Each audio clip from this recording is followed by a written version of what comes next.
Hello everyone, a couple of days ago I got an invitation to the GWENT beta, and so I'm making a video to talk about it and give you my initial thoughts and impressions. Now I haven't played all that much, but I did try all the factions, and I have nothing but good things to say about it really. I mean, first and foremost, it's not crashing.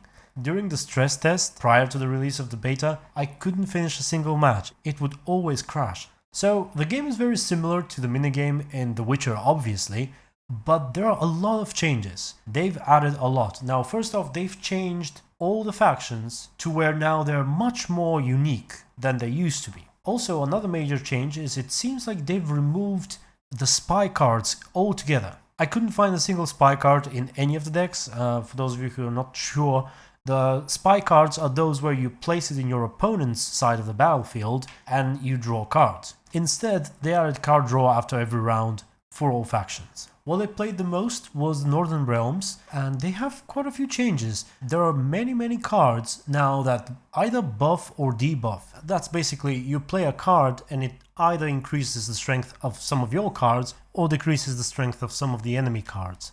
And that's an interesting mechanic because if you remove all the strength of a card, you essentially remove it from the battlefield. If not, the card is just classified as weakened. In turn, they added special mechanics for weakened cards. I think the Skellige deck utilizes those weakened states the most. They've also added, again in the Skellige deck, some graveyard mechanics where when a card gets defeated or gets removed from the board in the end of the round, you then get to do something with her if you play something else. And by the way, I just referred to a card as a she, because, you know, that's how we do it in Bulgarian. Words have genders, so...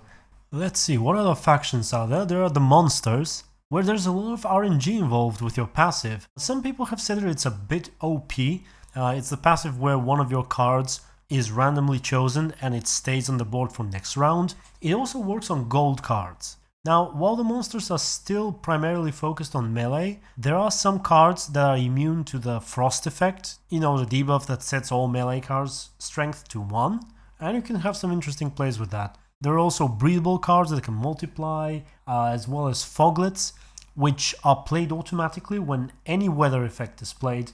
And yeah, you can do a lot of cool stuff with monsters. I'll probably focus more on that later. And the final available deck is the Scoia'tael. There will be Nilfgaard as well, it's coming soon. So the Scoia'tael, now they are the most spell focused, I think. They have cards that get stronger when you use spells. They have traps, or I think, not sure what they're called, they're similar to the secrets in Hearthstone. And just like in The Witcher 3, a lot of their cards can be played on multiple rows, so they're not just restricted to melee or to ranged.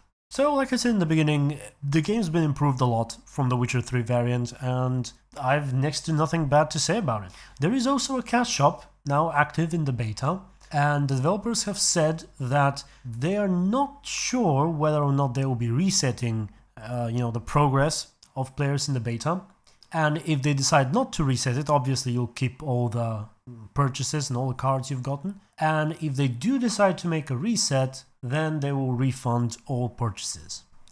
Now, my thoughts on that? Now, I don't necessarily see anything wrong with that. I just, well, I suppose I have faith in that developer, so I don't think they'll be overcome with greed, but when you think about it, the more people purchase right now from the cash shop, the worse it gets, potentially, because when the game is released, if they don't reset it, new players will face an imbalance when playing against the beta players who've received a lot of cards and stuff. So from that point of view, it's better if they do a reset after the beta. However, if they do a reset, they'll have to refund all the purchases, so that's not very good for them. So who knows, I predict that there's not gonna be a reset, but we'll have to wait and see. Well, I think that was it for this video. I would like to know your thoughts. Would you be interested in more GWENT videos so I can perhaps make more? I may in fact buy some packs so I could make a pack opening video. Actually, it's not called packs, it's called kegs. So yeah, thank you very much for watching, and until next one, stay tuned and be good.